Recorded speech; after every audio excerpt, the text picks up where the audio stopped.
തുളസിയും കുടമുല്ലപ്പൂവും തൊഴു കയ്യാൽ വിരിയണ മലനാട് വേലയും പൂരവും കൊടിയേരിൻ കാവിൽ വെളിച്ചപ്പാടുരയണ വള്ളുവനാട് ഉൾവിളി പെണ്ണായി ചമഞ്ഞൊരുങ്ങും നല്ലൊരു നാട്.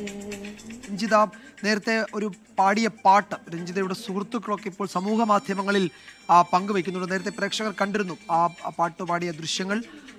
അതിപ്പോൾ രഞ്ജിതയെ കണ്ണീരോടെ ഓർത്തുകൊണ്ട് പല സുഹൃത്തുക്കളും അത് സമൂഹ മാധ്യമങ്ങളിൽ പങ്കുവയ്ക്കുന്നുണ്ട്.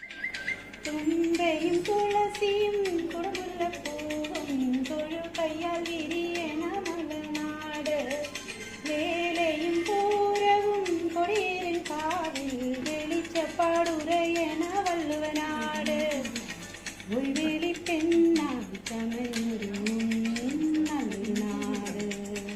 വളരെ നൊമ്പരത്തോടെ കണ്ണീരടക്കാൻ കഴിയാതെയാണ് പല സുഹൃത്തുക്കളും ഈ പാട്ടൊക്കെ സമൂഹ മാധ്യമങ്ങളിൽ പങ്കുവയ്ക്കുന്നത്. അപ്രതീക്ഷിതം, അങ്ങേയറ്റം അപ്രതീക്ഷിതം, വിശ്വസിക്കാൻ കഴിയാത്ത വിവരം എന്നൊക്കെയാണ് എല്ലാവരും പറയുന്നത്.